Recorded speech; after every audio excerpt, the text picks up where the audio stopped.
Donc maintenant, nous allons faire la préparation du bas. Donc pour ça, vous allez mettre plusieurs repères. En fait, le bas, on a un ourlet de 3 cm. Donc c'est-à-dire qu'on va retourner une fois 1 et ensuite une fois 2.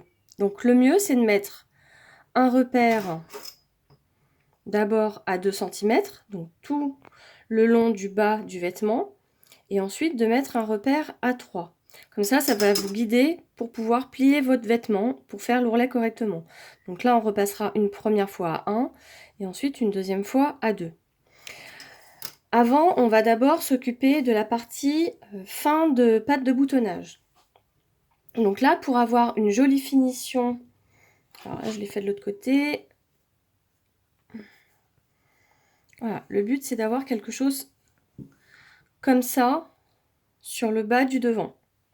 Donc pour avoir quelque chose comme ça, on va faire un trait à 3 cm sur toute la partie patte de boutonnage ouverte.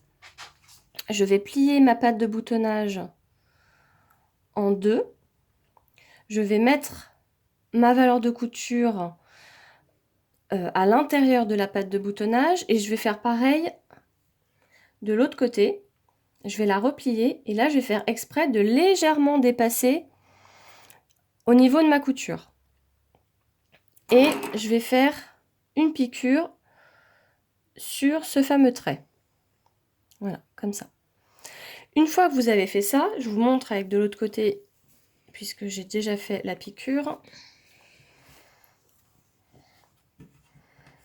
Donc là, c'est piqué. Ensuite, on vient dégarnir une partie de la parmenture pour éviter d'avoir des surépaisseurs. Donc là, j'ai dégarni carrément en angle. J'ai gardé à peu près 1 cm de valeur de couture. Par contre, j'ai pas dégarni toutes mes épaisseurs. J'ai gardé une partie de ma patte de boutonnage. Puisque quand je vais retourner, voilà, comme ça, attention, je vais de l'autre côté. Quand je vais retourner, ici, il faut quand même que j'ai de quoi retourner ma valeur de couture. Et donc là, on a bien une finition parfaite du bas de la patte de boutonnage. Ici, ensuite, on viendra piquer l'ourlet.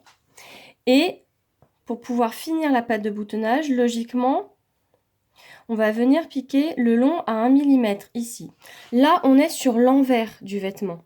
Donc c'est vrai que si on pique de ce côté, on risque sur l'endroit d'avoir une couture pas très droite. Donc le mieux, moi ce que je vous conseille, donc je vous ferai une vidéo après pour vous montrer ce que j'ai fait.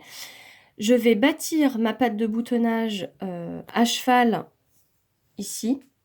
Et en fait, à la machine, je viendrai piquer le long de ma couture là, à 1 mm. Et pareil, si vous voulez utiliser le pied presseur pour faire un ourlet invisible, pour pouvoir vous guider, là, ça sera plus simple et on sera sûr d'avoir une piqûre droite. Mais ça, je vous montre dans une prochaine vidéo.